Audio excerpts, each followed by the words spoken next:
Mortal Kombat 11. I am so excited to play this damn game. But while I sit here waiting for a potential stress test code and then eventually patiently await the official beta, I thought it would be fun to discuss the DLC for the game, especially considering the entire Mortal Kombat 11 base roster was leaked. If you don't want spoilers for the base roster, click off this video because I will be discussing the leaks a lot. Let's run over some brief history just in case you missed the news around the last couple weeks. The leaked roster, the one that everyone knows about, was initially revealed through some screenshots that were taking place and shared around a Discord group, and then someone in that Discord group leaked it. The person who took the photos did not want to make it super public, he just wanted to share it among his Discord, and then his Discord leaked it from there. However, what's interesting about this leak is that there was another leak a couple days beforehand. There was no reason to believe the other leak because there was no proof provided. There was no pictures like with the new leak. However, that previous leak,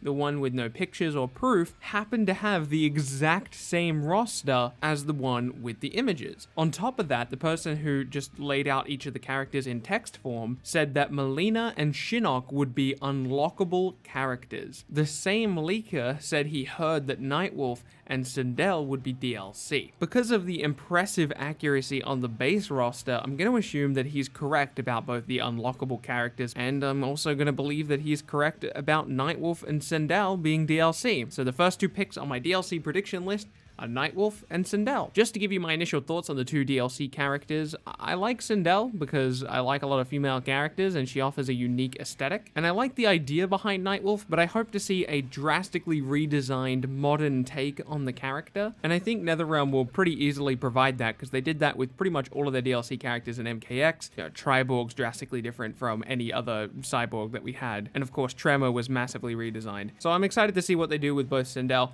and mainly Nightwolf, because I think he's the character who would need more work, at least from a design perspective. So there you go, that's 2 out of the 6 DLC characters already decided on my prediction list, Nightwolf and Sindel. Next up, we have a pretty controversial pick, Rain. I know a lot of people think that this is an odd pick for predictions because a long time ago, Ed Boon said something to the effect of, "We don't want people to pay for DLC twice." People often misquote this as NetherRealm Studios, and not Ed Boon, saying we will never sell a DLC character twice, but that's just not what happened. On top of that, I have 2 counter arguments to that point. A, the quote was a very, very, very long time ago. In fact, it's pretty hard to find the initial quote. I can't find it. I don't know anyone who has it. I do know that it was real because I remember having evidence for it a long time ago, but that's how long ago it is. I can't find a source for it. I think it was just in some magazine or something. I don't remember. But on top of that, the industry has just changed a lot since then. Consumers are much more understanding about DLC. DLC is used in a much more different way. It used to be the case that DLC was just content left off of the disc. But these days in the industry, DLC is not really like that anymore. Games are certainly developed with DLC in mind, and oftentimes DLC is worked on before the full release of the actual game itself, but it's not just arbitrary content left off of the disc. But back when this interview was conducted, most consumers were pretty anti-DLC because at the time there were a lot of companies, to my knowledge NetherRealm never did this, but there were a lot of companies deliberately leaving content off of the disc in order to force people to pay for it later. My second counter argument is that the logic is just flawed. If you don't want to charge people $4.99 for Rain twice in a row, or even just twice in general,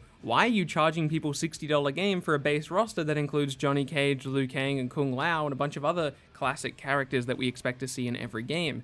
The answer to that question is that it's what people want. People want these classic characters, and it's a completely different game. Just the same way that people would want to see Rain, a classic character that they know and love, even though they've paid for him once before in the past, because he would be completely different. The idea of not charging for a character twice comes from the idea of not wanting to charge people multiple times for the same thing, but Rain in Mortal Kombat 11 wouldn't be the same as Rain in Mortal Kombat 9. He would probably look drastically different, he would probably have different moves, and even if he didn't have different moves, they would functionally be different because it's Mortal Kombat 11. It's a completely different game, and it's going to have a completely different meta with completely different universal mechanics. For those reasons and many others, Rain from Mortal Kombat 11 and Rain from Mortal Kombat 9 would be completely different products, and I know that people would be willing to pay for Rain again. And I think NetherRealm knows that too. My final 3 characters are going to be guest characters. That's right, I think the first Kombat Pack will comprise itself of 3 Mortal Kombat characters and 3 guest characters, starting with Michael Myers. Considering MK9 featured Freddy, MKX featured Jason, it only seems right to add the final member of the classic horror iconic trio,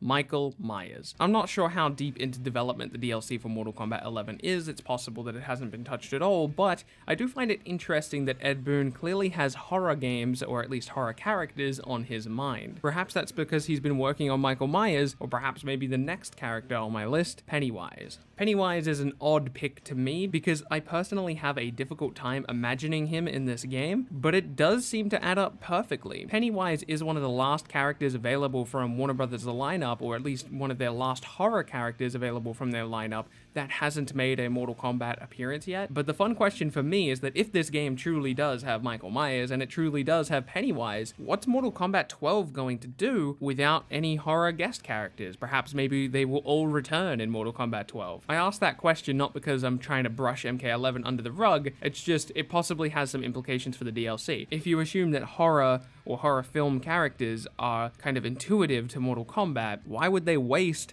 2 horror characters on one game if that's something they want to continue to do in the future as well? I do, however, think we are going to get both Michael Myers and Pennywise, and I'm very much looking forward to that. And finally, Spawn. I truly think this is Spawn's last chance. If Spawn does not make it into Mortal Kombat 11, I think it's over. I don't think he'll make it into Injustice 3. I don't think he'll make it into Mortal Kombat 12. For that reason, and for my own biases, I'm going to put Spawn on my last slot for my prediction list. God, I hope he makes it, because like I said, I do think that this is his last chance. Before I go, I want to bring up some honorable mentions. These aren't characters I would consider likely, although I think they're worth mentioning because Warner Brothers does own the license to them, and they're the type of characters who could get away with being in a highly violent video game, and that's Terminator and Neo from The Matrix. Both of these characters are at the disposal of NetherRealm and Warner Brothers, and I think they would pull in some older audiences. Imagine if you weren't a Mortal Kombat fan and you heard that Neo was being added to Mortal Kombat. I think you might go pick up Mortal Kombat. At least I would. I know I would. That's going to be it for me. I know it wasn't a particularly long video. I did ask you guys specifically whether you wanted to see a prediction list or a wish list first. This is my prediction list. I will have a wish list video out probably sometime next week. I would love to hear who you think is going to make it into Mortal Kombat 11, because that's what's important for this video, right? We're doing predictions, not what characters we want to see, because my wish list actually looks